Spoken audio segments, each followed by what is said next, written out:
Hello there. Hi, Victoria. How are you? I'm well. How are you? Pretty good. Pretty good. So you Yeah. got the link and everything. What's that? You got the link in time. I got the link in time. You know, this was the it was going to be the 6:30 p.m. Make sure the link works, and then I was like, oh, I had to register, which. Oh yeah.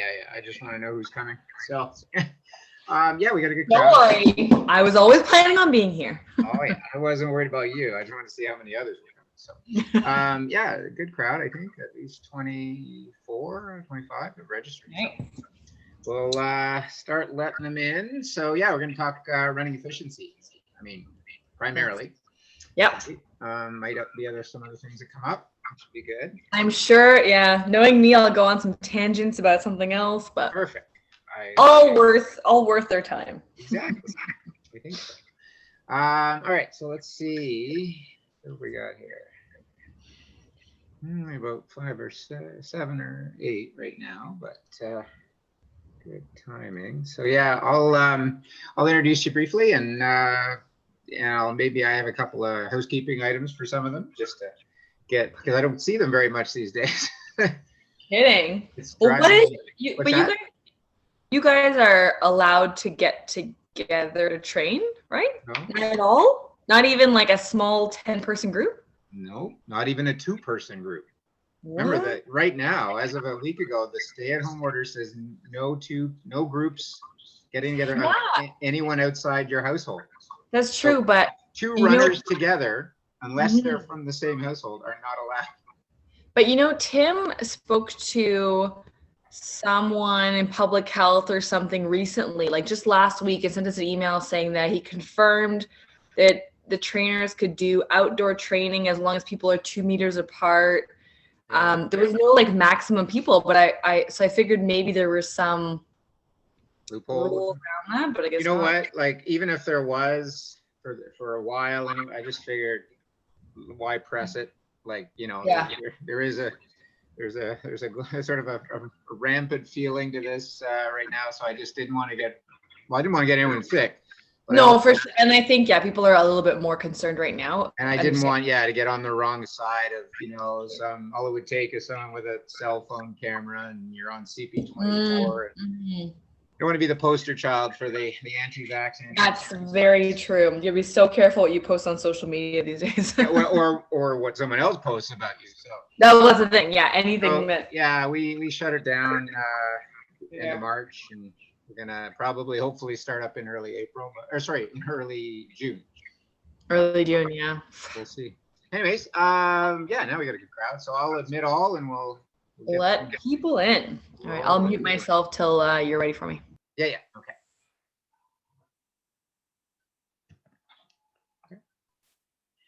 Hey guys. Hey, how are you? Everybody's coming, popping in here, one by one. Can you guys all hear me? Yes. Yep. Good. Excellent. Yeah, good to see you. I'm just gonna man the front door a little longer, and we'll fill up the crew here. Hey, Jeremy, I don't see you very often. How are you? Can you unmute? Good, Kev. How are you doing? Yeah, good. Thanks for coming tonight. Hey, I saw your fantastic route that you outlined, your 36-kilometer one or whatever through Lauren Park. Oh, yeah? Whatever it was. It was on Strava. Oh, you mean a run I did? 20, not 36, 26. Yeah. Oh, it was pretty impressive, whatever it was. But you have this little loop that after you go through, around the GO train station, you cut back into Walton Spinney. Never knew that. I've been running there for over 30 years and never knew that existed. Yeah, well, that was my epiphany late last fall, almost early winter. I came upon, late fall. I came upon that and I wondered, oh my God, has this been here? Like, I've been here 20 years. Has this been here all the time? And then I learned from Andy, beside you and below me on the Brady Bunch here, at least on my screen, that that it just was finished like last year, right, Andy? Oh, sorry, I gotta unmute you. Yeah, okay. Yeah, so we did. The good news is it wasn't there, not by, being missed by us Okay, good. all that time. It's a wonderful trail. Yeah. I love it. That whole route that you sort of outlined it is a great route. Yeah, so yeah, you're welcome. I try to anytime you're ready for a 26K or more. I'll let you know. Yeah, anytime soon. Cool. All right, so I just want to check one last time here, front door. There were like 24, 25 registered. I only see 15 so far, so I'll have to keep an eye. But yeah, I don't want to hold up the show here. We've got a very special guest to kickstart things in a moment. But yeah, very quick update, because I know we're kind of ramping to the end of this whatever it is season. In many ways, a few of you are going to get involved in that solo time trial action we've got happening on Sunday, either one by one for a few of you down at the X, or as many as not are going to be doing it on their own approved courses on Sunday morning. So yeah, good luck to everybody for those, and I'll be waiting and eagerly awaiting seeing how you do on your reports later on Sunday. End of April, vaxes in, taxes in, getting it done. Next season, I hope is, 5 weeks, 6 weeks at the most away. Yeah, and I'm working very hard on a brand new, like a whole paradigm shift for the first time in 20 years, new platform that we're going to be working on for our coaching and training plan. And also, if nothing else, this pandemic has given pause for that kind of ingenuity and, rebirth. So looking forward to introducing that to you guys in the next few weeks, doling it out piecemeal. Yeah, so without further ado, we have with us today a very special guest, Victoria Lavinskas from Totum Life Science, who's, she's a physio. She's basically a running injury preventer and fixer-upper extraordinaire. She'll probably tell you a better idea, give you a better idea more specifically of what she is, but to me, in my layman's understanding, that's always been what I've started to realize about her in only 2 or 3 years, I guess, that I've known her. But yeah, these biases can have a huge impact on our students' outcomes. She's tremendous. To illustrate, let's explore what the research says about how teachers' perceptions of students' academic achievement is altered by implicit bias by looking at 2 studies. Sorry, I got too many. In the first study, children. Oh, there we go. Okay. Yeah, so let's introduce and turn the floor over to Victoria. She's going to be talking about running efficiency and some of the secrets behind it, things to learn and grow on and practice in the upcoming season ahead of us. So without further ado, Victoria, welcome. Hello, thank you. Can everyone hear me? Thumbs up, yes, excellent. Yeah, thanks for having me again. I enjoyed chatting with you guys last summer. Kind of crazy that we're still Zooming about this stuff almost a year later. But I don't know if some of you were part of that talk last summer, but we talked a lot about minimalism in running and what it really means. And it's not all about the 5 fingers and all that stuff. So what I wanted to kind of delve into a little bit deeper today was the whole concept of running efficiency, which is a huge part of that minimalism, and why I educate a lot of my clients about those concepts. Because obviously, if we're more efficient and we're conserving our energy, we're going to improve our performance, which I'm sure all of you are interested in. And also we're preventing injuries, especially things like overuse injuries, where certain muscles might get overused because they're not being used properly, or others aren't being used properly. And to decrease the amount of impact that goes into joints and bones, right? Because that's not how you want to run. So as Kevin was saying, I do I work with a lot of runners. I've been working with runners for years now. I've been a physio for about 8.5 years, been working with runners for probably 6.5 of those years. So I've seen a lot of different injuries and a lot of different types of runners. And with my kind of post-grad my courses about running and stuff have built this whole little, compartment in my brain for runners and how to help people be more efficient and all those things. So that's kind of, I want to give you guys my little pearls of wisdom with that stuff. So when we talked about running efficiency and minimalism last summer, the three main things we talked about would have been the foot strike. So ideally that midfoot or forefoot strike, which we usually know about, that high cadence and the low noise. So I'll go a little bit more into detail about those things, just kind of reminding us why those things are important. And then what I want to do is kind of explain to you, they tend to be the 3 pointers that I give to clients to try to change their technique to be more efficient. So those are the kind of things I try to play with the most when they're on the treadmill trying to change their technique. Now, though sometimes just giving one cue is enough to kind of shoot that person into this like beautiful running technique, and that's kind of, we don't want to play with too many variables, we don't want to change too many things at one time, and sometimes that's good enough. But a lot of times, in order to be able to achieve those things like increasing your cadence or actually landing comfortably on that midfoot, there's work to be done in what is kind of mobility and strength stuff. And if you're lacking that kind of stuff, oh, great. If you're lacking in those departments, so certain very important muscles that we don't necessarily think about that are super important, if those are weak, it might be really hard for you to be more efficient. So that's kind of what I wanted to teach you guys or talk about today. And I'm going to be showing a couple of my go-to exercises. So if you have some equipment with you, like I'm just using a TheraBand, a ball, and like a towel, and you want to try them out at the same time, that's awesome. And if you guys have any questions about anything I'm talking about now, if you want the exercise that, an exercise that I showed, please feel free to email me. I'll put my email address in the chat at the end. I'm always happy to answer any questions, so don't hesitate if you want a little bit more information or a recap. So if we go through those 3 concepts, so the midfoot strike, the high cadence, and the low noise. So if we talk about the midfoot strike, the reason, say the midfoot over an abrupt heel strike is such an important concept in running efficiency is, and I'll do my little demo that I always do for this.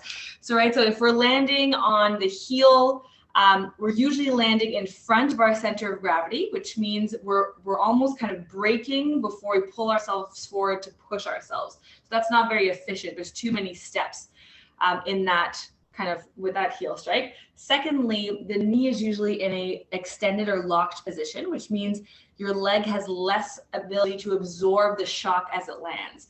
That means you're going to have a lot more stress going into your ankle, your shin, your knee, your hip, and your lower back. And we know we want to protect those things, right? We don't actually want to be smashing into the ground and increasing the impact in the bones and the joints. And the last thing is that a lot of the muscles that help us to absorb the shock when we land are the muscles in the posterior chain or behind the leg, right? So your glutes, your hamstrings, your calves are super important. In this position with that leg in front, with that heel strike, all those muscles are in a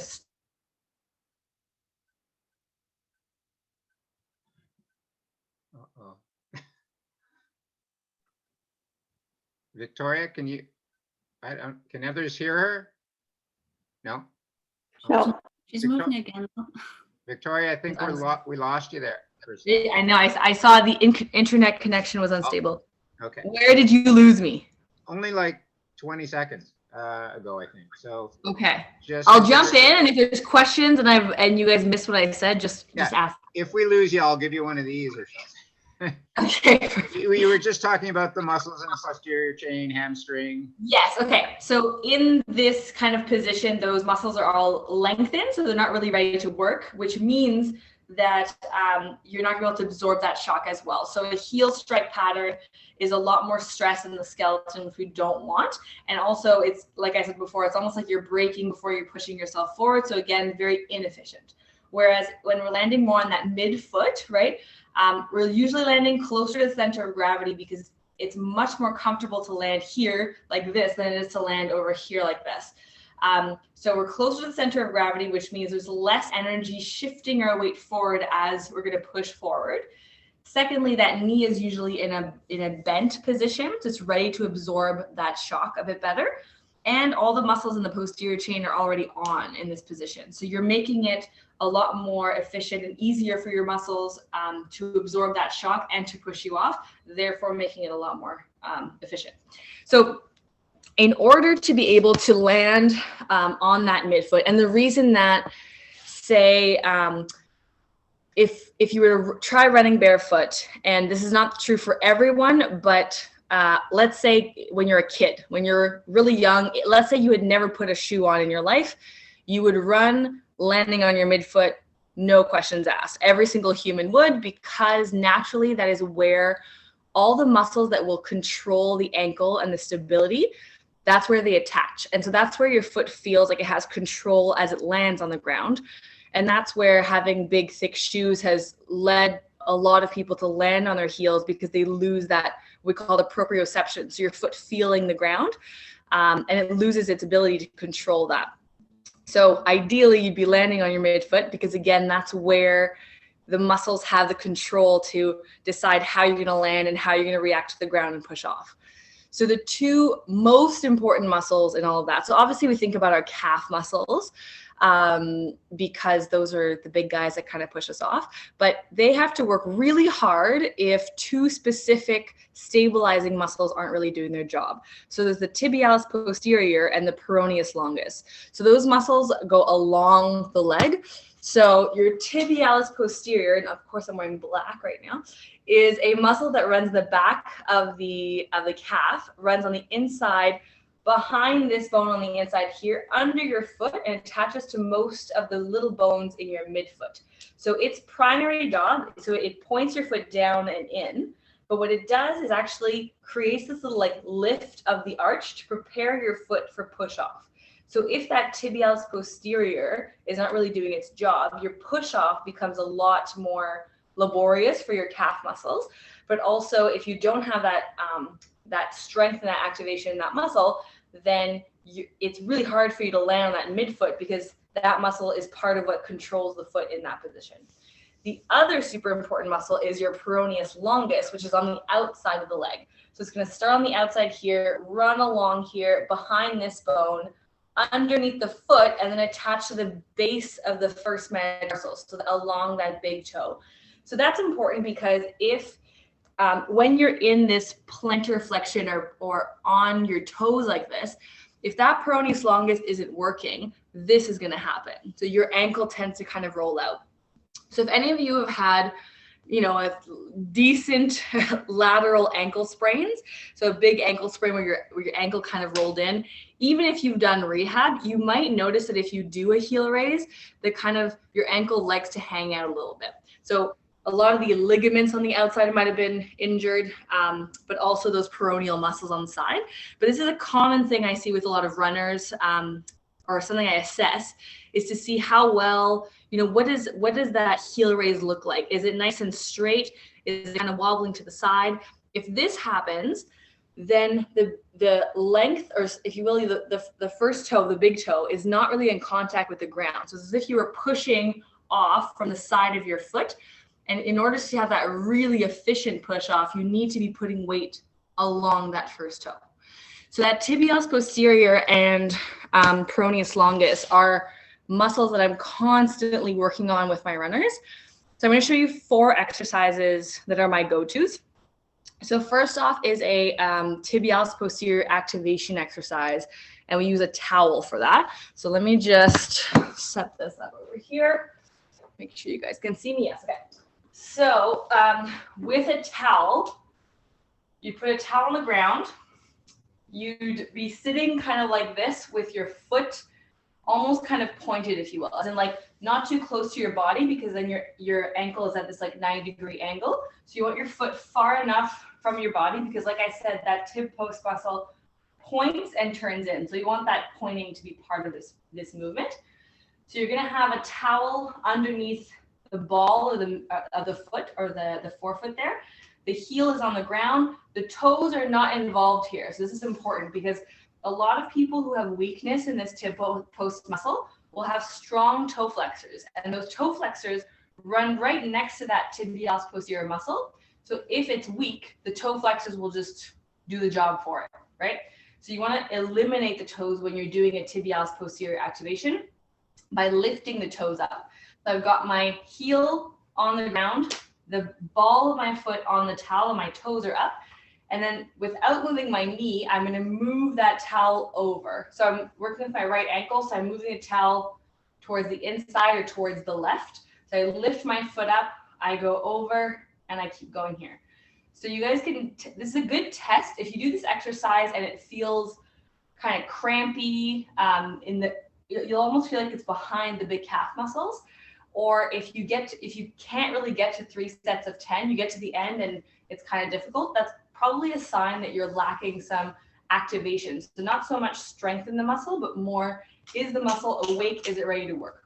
So this is it's a classic exercise I give to runners who have that lack of activation, that tib post before a run. Just doing 10 kind of slides of the towel before heading out. So that's number 1. Number 2, getting warm as I'm demonstrating these really hard exercises.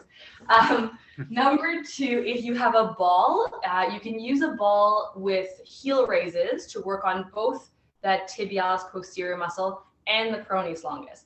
So if you work on the tib post muscle, you put the ball between your heels. So you'll have the ball between the heels, so underneath that bone on the inside of the ankles. You can hold onto a table for balance, and then you're going to come up onto your toes and think about squeezing the ball. So when you squeeze the ball, it kind of rolls your heel in, and that encourages that tibialis posterior muscle to work. So as opposed to just doing, heel raises up and down and just working on your calves, why not use that time wisely to not only strengthen your big calf muscles, but also to work on that stability of the ankle, right? So the ball between the heels, up, squeezing that ball. And so for me, I've had a lot of ankle sprains on my right leg. So when I do this, I feel a lot more on the right side. And that's a sign that I should be doing this exercise actually. So I would do nice and slow up and down. If you want to work on that peroneus longus, now you put the ball above those bones on the inside. So tib post underneath, peroneus longus just above those bones.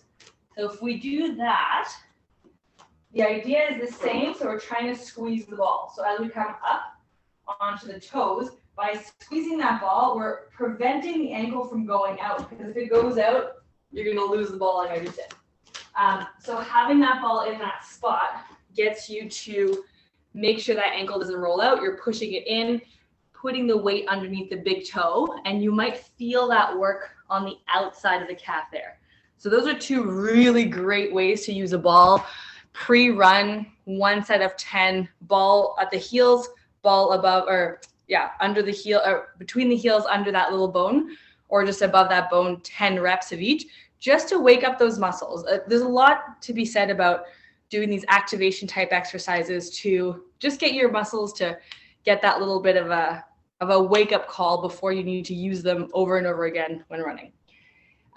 A slightly more advanced version of that last one for the peroneus longus. So I love the ball one because it's easy to use, and you can do the tib post version and then do the peroneus longus version. But I find it's not always the best cue to get that peroneus longus engaged. Some clients don't feel it in the right spot. So my favorite is you would tie a resistance band to something nice and sturdy on the ground. So you want something really heavy. And you're going to put your foot or leg inside the band. You want to step away from the band so there's a good amount of tension pulling the ankle out, okay? And it's the same concept where you're trying, so now we're going to try to resist the band. So as I come up onto that heel raise, if I let the band win, this is going to happen. So if I resist that and prevent that from happening, then I'm necessarily using that peroneus longus on the outside of the calf there. And this is where you should feel it, is on the outside part of the calf. So same concept, you can have both feet on the ground and go up, resisting that band and slowly back down.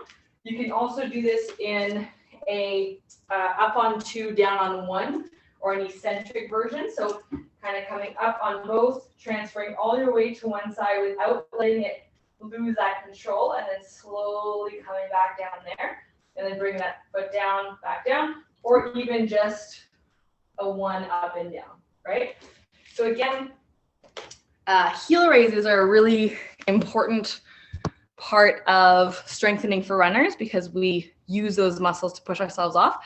So instead of just doing heel raises just to do heel raises, you might as well actually work on stabilizing that heel raise, because you will that push off, that contraction of that calf or those calf muscles will be a lot more efficient, right? So they'll be like ready to go, ready to fire if those two guys are doing their job. And if they're not, the calf muscles are going to work a lot harder, so they're going to get tired quicker, and you're more likely to get injuries like calf strains and shin splints and all that stuff, right?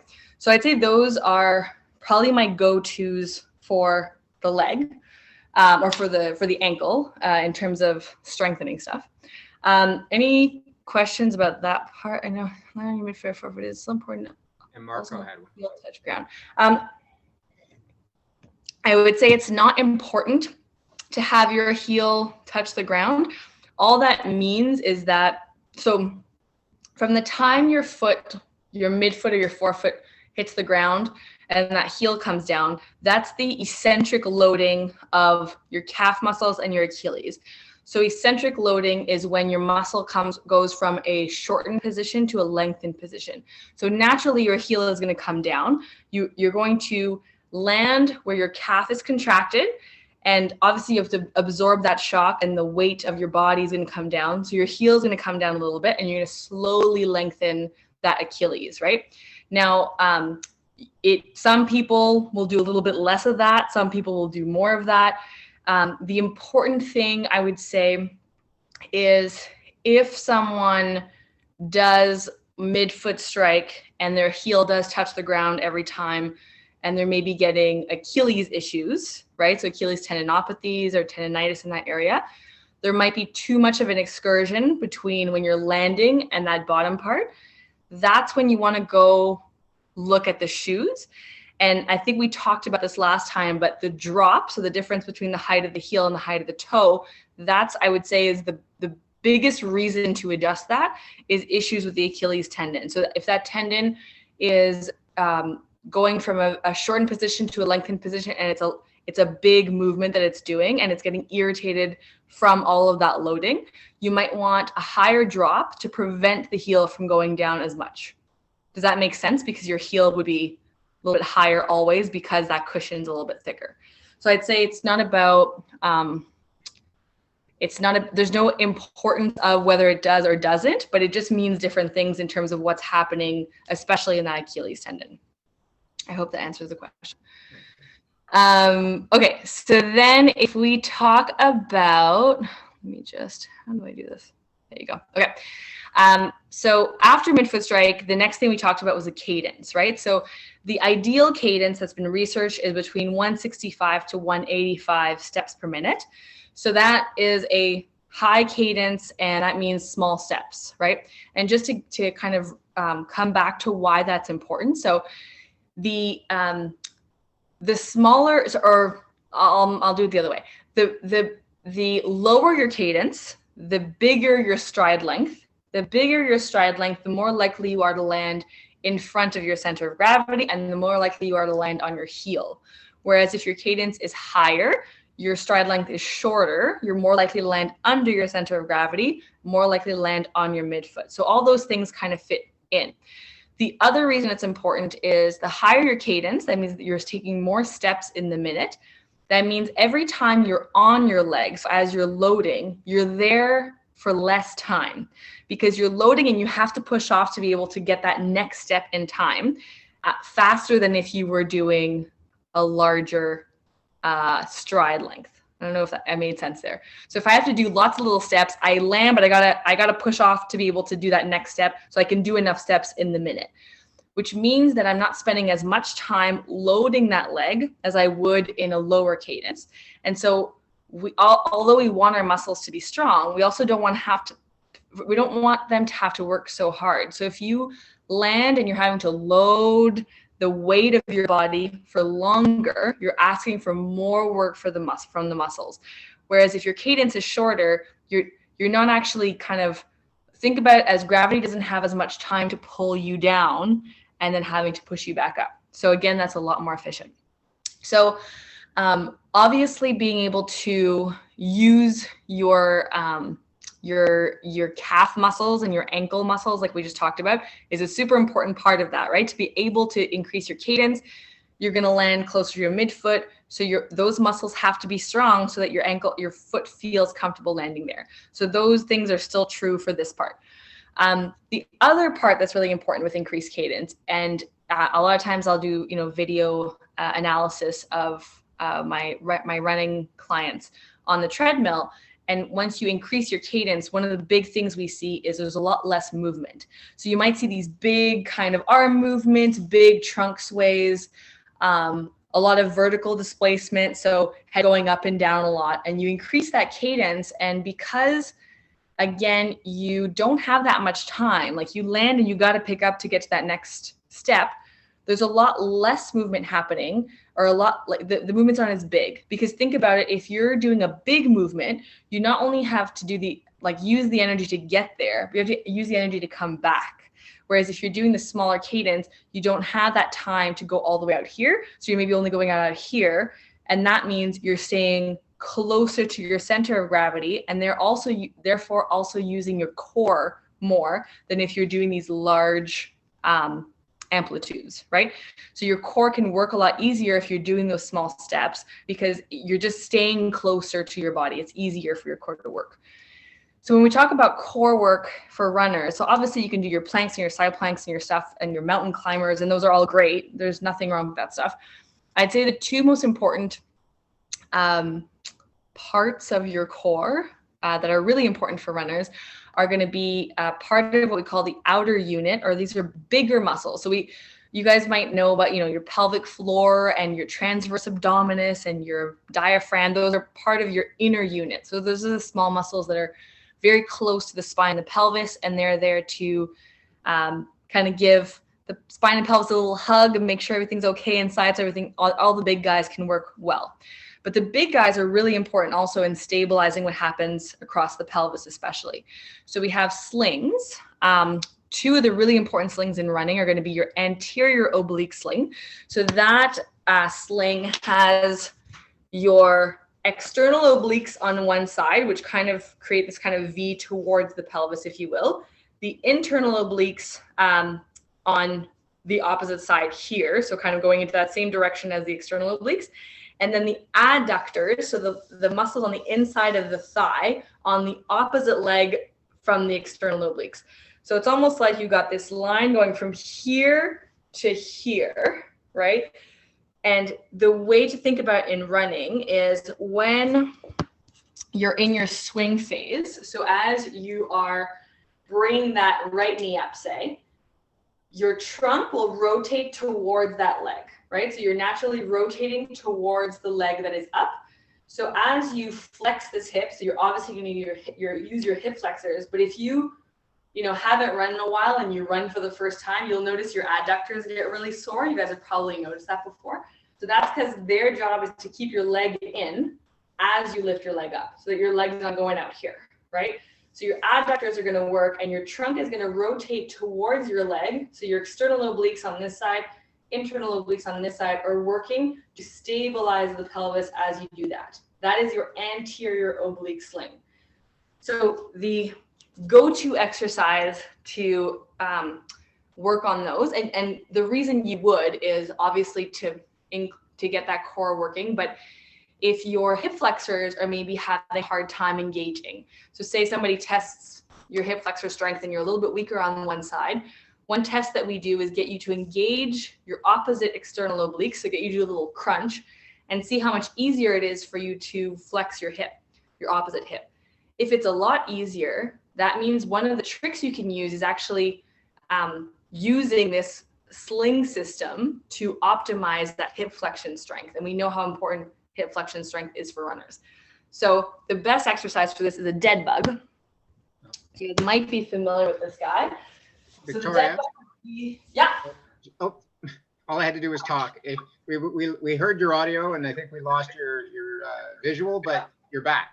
I'm back? Okay. So I think we're good. All right, so didn't want to miss the dead bug. The dead bug, yes. So the dead bug is lying on your back. You'd have your arms straight up towards the ceiling. Your legs are at about 90 degrees off, like 90 degrees at the hips and at the knees off from the ground. You start by making sure your pelvis is rotated back, or you're almost thinking about squishing, like kind of pushing your spine down towards the ground. So you're still going to have a curve in the lower back, but you don't want to add to that curve, right? You don't want the curve to kind of lift up as you're doing this exercise. So you start in this position, think about engaging that core, pulling that belly button down towards the ground. And then you alternate one leg at a time, or one leg and one arm at a time. So as I straighten out my left leg, I'm going to bring my right arm down. So it's a lot about coordination here. I don't know, I'm hitting my my counter over here, and then you're going to come back to center and then alternate. So the two limbs that are staying up, so say my left arm and my right leg are down, well, my left hip adductor and my external obliques on my right side are working right now to stabilize this. And as I bring back those two other limbs, then my external obliques on that side and my hip adductors on that side are working. So you're constantly working the sling system in a dead bug. You can engage things even more if you take, say, a cushion, or if you have a Swiss ball, those are even better. But say, as you're straightening or the right leg and bring the left arm down, you can have a cushion or a ball between the other leg and the hand and pushing into that pillow. So you're engaging that system even more. And then you switch as you come down. So this is just a really good way to get that anterior oblique sling kicking in. And again, if you do this pre-run, a good 1 set of 10 to engage that sling system is a great way of doing it. So if you've had hip flexor strains before, this might be something that's good for you. So we tend to stretch a lot when we feel like we have hip flexor strains, but like, oh, I want to stretch that out, it feels tight. I'd say 95% of the time, there is a weakness deep inside in that deep hip flexor, so your iliopsoas muscle, which attaches directly onto your spine. And the way to train it is to get your core engaged as you use your hip flexors. So a lot of times when people come in with hip flexor strains, they end up doing a ton of hip flexor strengthening. And a lot of times like I said, we need to get that core involved. So that dead bug is a great one. So if you recognize yourself in that, you might want to try that guy out. There's obviously some easier versions. So if the dead bug is hard and you want some other examples, shoot me an email later and I will send you some stuff to work on. The other sling that's important is the posterior oblique sling.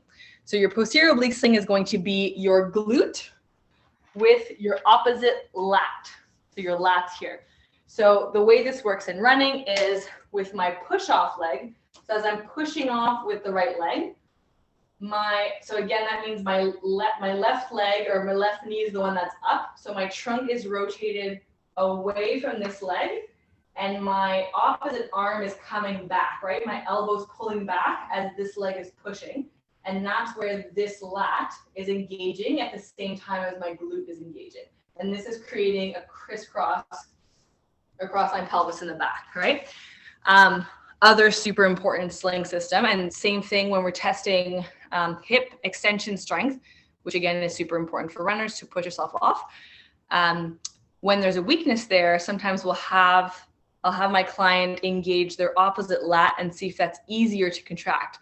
If it is, again, I get them to use this sling system to strengthen and optimize that glute max strength. So my go-to exercise for this is a single leg bridge with using the lats. So what I mean by that is you would lie on your back. You can either have your arms flat on the ground, or sometimes it's easier to just have your upper arms or kind of elbows into the ground. Your elbows are both elbows, think about pushing them into the ground. So this engages your lats because your lats will push your shoulder back in and rotate it in. So if you're pushing down, you're engaging your lats. You might even feel it working a little bit on the side of your rib cage there. So you're going to push down. And then say I'm working on my left or my right leg, say. I've got my other leg up in the air. I'm pushing down to the ground as I engage my glute to push up. So you might notice that you really want to push the opposite arm. So whichever leg is in the air, that same side is going to naturally want to push a little bit more into the ground to help you out. And that's that sling system. That is the opposite lat trying to help your glute work on the other side. So you can do kind of an alternate version where you switch and push up, come back down, switch. And it's really important here to be focusing on pushing those elbows into the ground. Another version of that posterior oblique system exercise are things like a step up with a pull down at the same time, which you might have seen before. So again, you can see how in running form, how those sling systems would be so important. And because those sling systems are part of your core, again, the stronger they are, the easier it is for you to be closer to have your limbs closer to your body, and therefore to have that increased cadence. So all the concepts we talk about, they always end up connecting to each other, which is what's so interesting when you talk about that midfoot strike and how strong your muscles are and the cadence and all that stuff. They all blend into one thing. So that's where it just makes so much sense. Just before we move on, Sure. for this posterior sling with the single leg bridge, emphasis there. I noticed it seemed to be very contained and controlled motion. It was like nuanced. You're not looking to go into like full extension of like that linear line between your shoulder, your hips to your knee, like I think of a normal leg. Right. Okay. You mean because the knee is bent? Well, there's a bend from, like when I do an extension like that, I try and get to a point at the peak of it where my shoulder, You're straight, and knee are aligned. This one, you kind of only made sure you lifted off, but you didn't go to that locked position. So that's because I was only using my glutes. So that's a really big thing in bridges. So if you've done yoga before, a bridge in yoga is, you bring your hips up as high as you can. Yeah. Most people will end up using partly their glutes and a lot their paraspinal, so the muscles in the lower back, to push themselves up. Okay. When we're prescribing a bridge in physio, we're usually trying to get you to use your glute max muscles, and especially if your glutes are weak and you just say bring your hips up, you're probably pushing a lot with your lower back muscles, and that's probably problematic also. So the way when I do that, I'm actually thinking the best tip for that is to, instead of thinking of bringing your hips up, you think about pushing your knees towards your feet. So what I mean by that, hold on, let me just bring this down. Okay. What I mean by that is, instead of thinking high up as I want, where I get that straight line, but here I'm using my back to get there. Yeah. If I think of pushing my knees that way, I only get this high up, right? There's still a bit of bend there because that's all my glutes can handle. I have to really push it straighter there, but here my back is completely relaxed.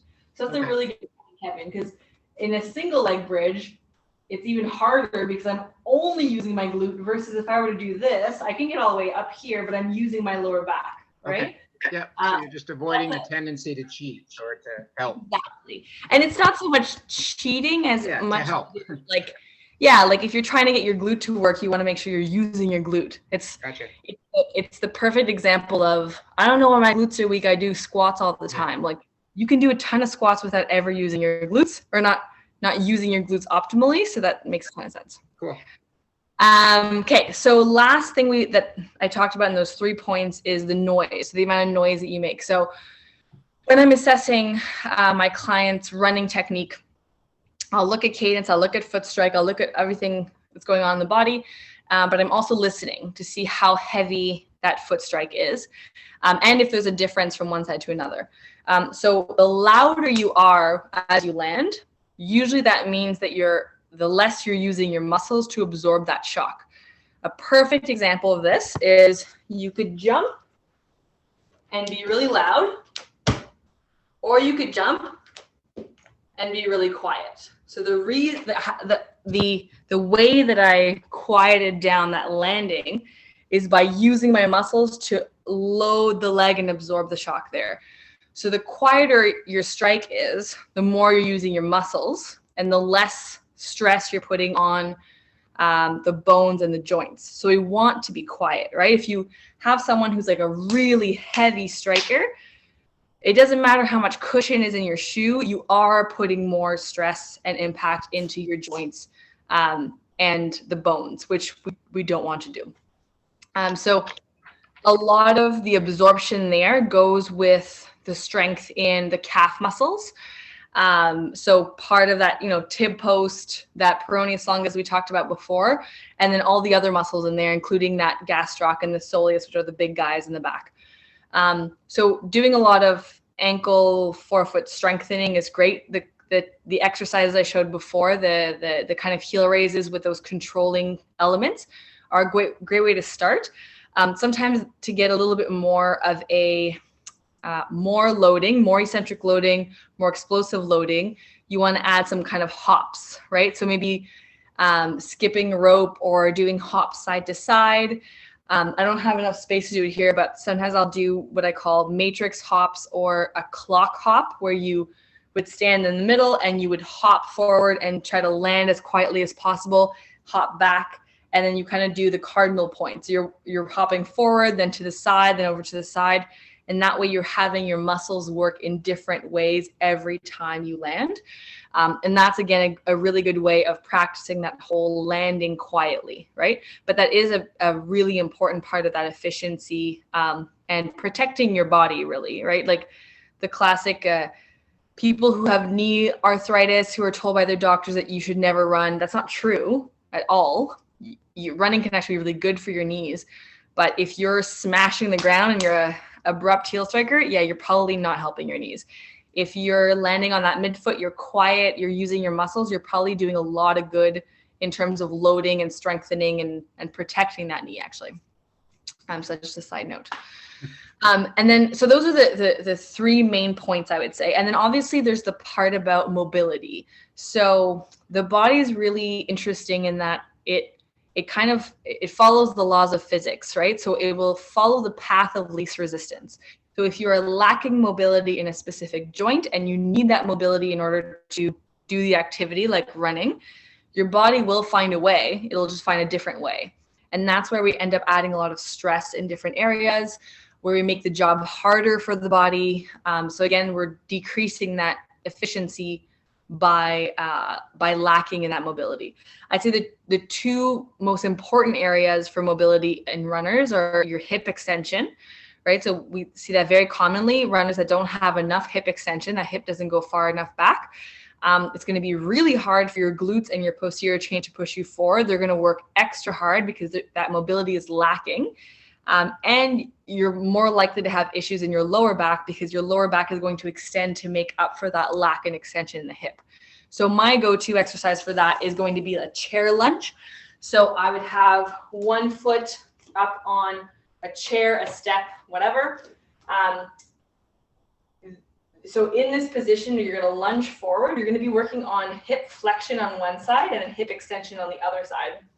And in order to protect your lower back, if you're somebody who has a very stiff hip and you actually don't have much extension, you could, arch with your back and kind of cheat in this one. So what you want to do is think about pulling your belly button in and keeping that spine as neutral as possible. So you can even kind of sandwich your abdomen, if you will, and make sure nothing moves there. And then you're just trying to lunge forward, and you don't see my heel right now, but I let it come up off the ground.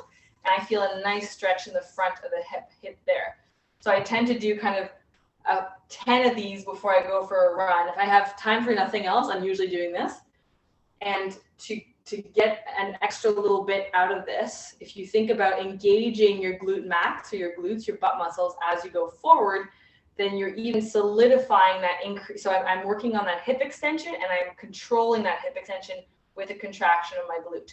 So I might squeeze that for 5 seconds, come back into it. But that hip extension is super important. The other area that is important is ankle dorsiflexion. So dorsiflexion is this, so your toes coming towards you. So if the ground is here, as I land, I'm going to naturally dorsiflex my ankle before I push off. So I'll see that commonly in runners. So first of all, there's a test that we do called the knee to wall test, where you're standing facing the wall and you bring your knee over your second toe to hit the wall. And then you slide back as far as you can without your heel coming off the ground. And then you measure the distance between the big toe and the wall. And a normal measure is between 10 to 11.5 centimeters. If you have very small feet, it might be a little shorter than that. And if you have very large feet, it might be bigger than that. But 10 to 11.5 centimeters is the ideal, and you want both sides to be equal. For example, I currently have a client who has 14 centimeters on one side and 12 on the other. So he has ample, space, but that difference, his body notices it when he runs. And as soon as he hits that 50-minute mark, his knee starts to hurt because he's lacking that range in the ankle. So his knee tries to get it. So that's what we're working on, increasing that ankle mobility. So ankle mobility is super important. Again, even if you have good mobility, if it's not even on both sides, you can run into trouble when running. So a perfect way of working on that is that whole knee to wall kind of concept. So again, it would be something like this. You don't actually need a wall, but it's the concept of hitting the wall. So your heel stays on the ground. You bend your knee is going over your second toe. So you're not cheating by bringing that in. And you're going as far as you can. You might feel a stretch in the calf. You might feel a bit of stiffness in the ankle. And you're going to come in and out of that to increase that mobility in the ankle there, so that when you land and your heel kind of comes down, your knees coming forward, you have that enough space and range in that ankle so that everything else can work the way it should. So those are the two big mobility ones. Obviously, you want some trunk mobility, but you're not rotating a ton if you're being efficient. But I would say those are the two really important guys. So that's kind of going through, I would say, the really key spots. Like obviously different people will have different issues, different weaknesses and stiffnesses, but those are that should be your checklist of like, do I have this strength? Am I able to stabilize my ankle in that heel raise? Am I using this muscle properly? Do I have that mobility? Is my core engaged when I'm running? Those are things that will allow you to use those little tips like that midfoot strike and that increased cadence and being quiet. It'll allow you to do that more easily. So, and that's why when I work with clients, I'll teach them those techniques that are the best suited for their running style. But at the same time, I'm giving them strengthening and mobility exercises so that they can do this, right? So it's rarely just one thing. It's usually both that come together. So if you follow those few little tips I've given you, a lot of times that, it's that one thing that shaves off those 3 minutes you've been wanting to shave off forever. And that's all about running efficiency. So that's a big part of what I talk about with my clients. Is always about being efficient and how to get there, right? So yeah, that's my spiel. So I don't know if you guys have questions. Happy to answer. I thought that was great. I got lots of notes. Is there anybody that has maybe not everybody's in the screen, maybe unmute if you have a question, and we'll see if there's any there. I'll kick things off. I have one. Thanks,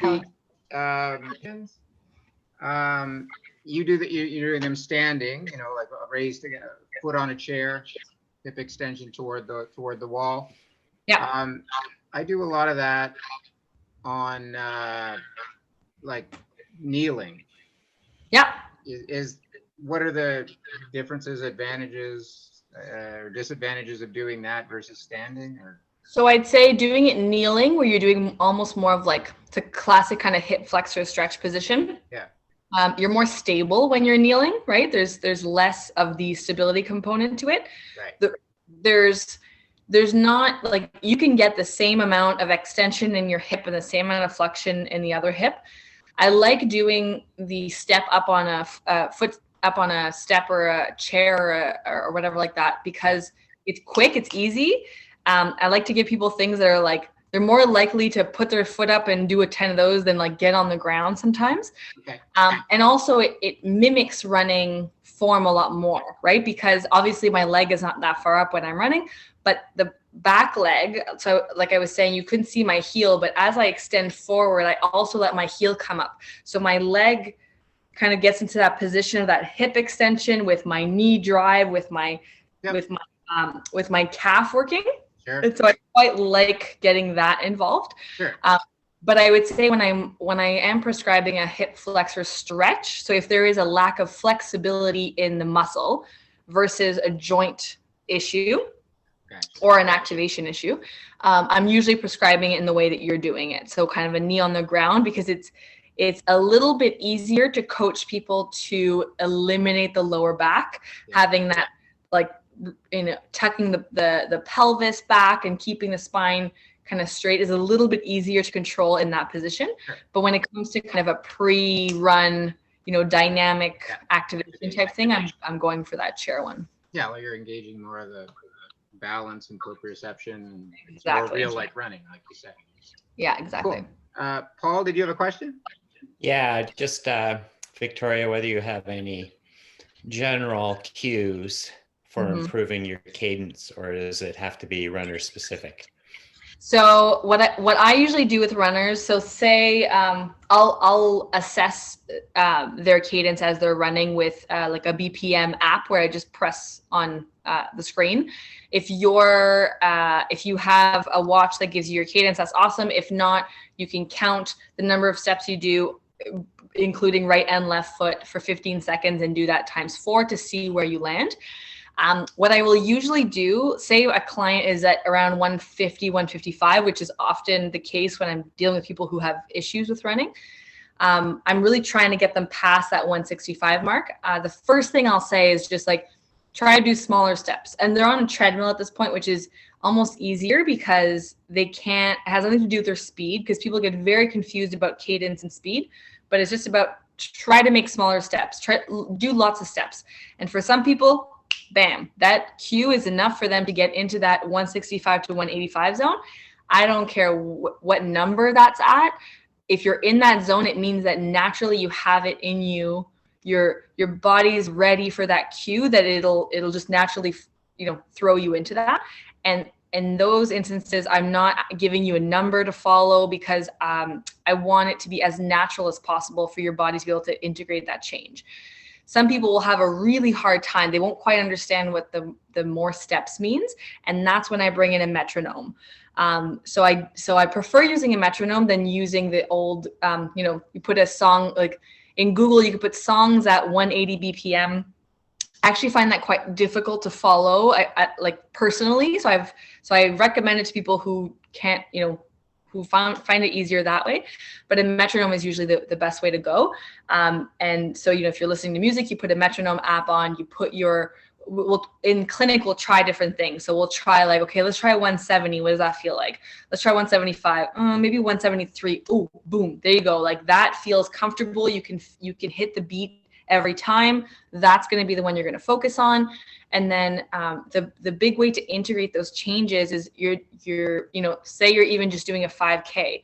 There's no way you're going to keep that cadence up for 5K the first time. So what you want to do is maybe do like a 1K warm up, and then you're doing 1 minute on, 1 minute off of focusing on that cadence.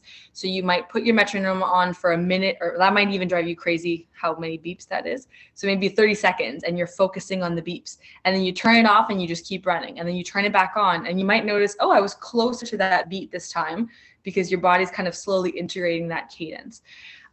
So it really has to, it depends on the person, because it depends on how easy the make smaller steps cue is to you. And most of you, I'm sure, are outdoor runners. And so obviously as you increase your cadence, it's very normal for your speed to increase. And think about it in the way that you're being more efficient naturally. So your body's going to have more energy to go faster. And that's a feedback I get from clients all the time, that if they change their cadence and they say, like I did the same distance I usually do, but I was way less tired, or like, I did that a lot faster than I usually do it. And so even though changing the cadence seems like work at the beginning because it's different than what you're used to, it ends up really, it pays off in the end to do it. So I would say for you, again, if you can calculate your cadence first and then think about what happens when I just say try to do lots of little steps, do you end up in a better cadence? And if that is the case, don't focus on hitting a specific number. Like everybody's focused on 180. 180 works for certain people for certain legs. It might not be yours. So that's why there's a range, right? Yeah. And if you need that help with the metronome, then that's when you try to find the beat that feels the most comfortable for you, that you can actually follow. It's a good tip. That's great. Yeah, Yes. Paul, I might add, because it's been a project of Pez, as many of you know that from mine just very intensely and personally for the last year. One thing I find that's good is once you settle into your rhythm, you find what you call your normal, natural biomechanics, which for us lopers means that almost unquestionably we're landing a little further forward than we should. You just start to experiment very subtly with foot plant, like where you feel it, where the ground contact is happening. Try to make that always, you think of it as behind you. Mm-hmm. I want to touch the ground behind me. It's not going to happen, but it's sort of like if you think like running like the Roadrunner, you're going to take away a forward lean. So you think like I won't touch the ground in front of me. It's got to be behind me, and probably you'll end up really close to underneath you, or a bit more close to underneath you than you were before doing that. And you can, it's amazing. Like, and you say, do it for, in your case, because you're a fast runner, so they go by quick, do it. Spend up to a K working on that one, or the odd ones, and then the even ones, just veg, just go to your normal, don't think about it. Practice that. And then on your Garmin, if you know you were going evens, I'm thinking that, check it out, because you'll see, you can parse it that way on your Garmin to see, I was at 158 and then 163 and 158, 163. So it'll start to encourage you, and that maybe you'll do longer stints after that of higher cadence running. It's been a project for me. I'm up from low 160s to low 170s standard now in like less than a year. So yeah, it can work. And to kind of add on to that, which is an excellent point, Kevin, is I usually, those are the three things that the foot strike, the cadence, and the noise are the things that I play with. So say I assess your running style and your cadence is at 155, and I say, okay, try to do the little steps. That does not work. You're super awkward with it. I can't get you to follow a beat. I might say, okay, can you try to be as quiet as possible? And sometimes that is the trick that will increase your cadence, because you're like, well, I know how to do that. And you're not thinking of it, but you realize landing on your midfoot is how you're going to make that happen. And that might increase your cadence. Or I might say, okay, try to land on your midfoot. And that might make more sense to you, and naturally your cadence increases from that. So it's sometimes it's playing with the cadence, sometimes it's playing with the noise, sometimes it's playing with the foot strike. Right. We try to play with the least amount of things as possible, but there's always that one cue that for each person is that thing that gets them into that their ideal technique, and that's what we try to work on with them to get them to that to running like that all the time. Yeah, and even, you overshoot to find a new natural. So even if you play with this and almost contrivedly get it to, feels a little artificial at 10 beats higher, 10 strides higher a minute, if you settle back to 4 or 5, that's huge. That's enormous, percentage-wise. That's wonderful. So the overshoot worked a bit to get you there. But yeah, it's always going to be a different clue and cue, and if the noise one is a good one, I remember doing that where if I just don't hear myself as much, it's like I'm on the right path. So maybe you think of like sneaking up on the runners in front of you, scaring them. Yeah, that's when you know you need it, when they're like. Well, anyways, this has been great. I don't want to keep our special guest Victoria too late. We've already taken up a lot of her time. She's been very generous with it. It's been a great talk. I've got some notes here myself. And here, I'll put my email address in here. So please feel free to email me if you have any questions. Yeah, and if you don't get that there, you can certainly email me, and I will pass her email on to you as well. Yeah, if you're in the Toronto area, she's an excellent technician of running questions and queries and problems you've been having. Definitely. Yes. That's why we go to her again and again. So yes, thank you so much, Victoria. Everybody unmute your mic if you can for a second, and let's give Victoria a rousing round of applause. Thank you. Thank you. Thank you. Thank you so much for coming, Victoria. My pleasure. Anytime. Thanks for everybody else for coming. And yeah, hopefully we'll see a few of you, well, just a few, one at a time, check in with me and go do your time trial down at the X, and everybody else that's doing that kind of end of season event on your own solo courses. Report in by 11 that night with your results, and we'll regroup. Thanks so much, guys. See you later. Good night, everyone.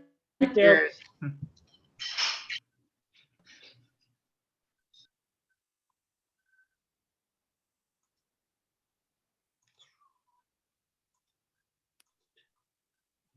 Hey, Yasser.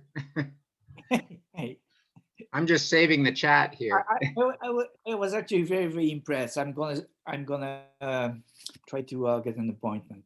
You know, with all my problems. And yeah, you know, it's funny because she's young, but she's got a bit of a running whisperer intuition. Yeah. And I think she's for people that have had long time problems and got a little jaded because it hasn't worked. I'm trying to change my running form too, so I think that she might be able to help. Do you have a Garmin, obviously? Do you track your cadence? Do you know what it's at? Yeah. I don't have any problem with my cadence. I mean, it's up around 170, 175. Yeah, so it's not purely that. Yeah. But I have a lot of issues, as you know. So yeah, you've had a lot of issues and still do. And even if we improve them by a little, you know, and get you through full seasons, that would be a big win. So, all right. Well, okay. Thanks a lot. No problem. We'll talk to you soon. Right. Thanks. Bye-bye.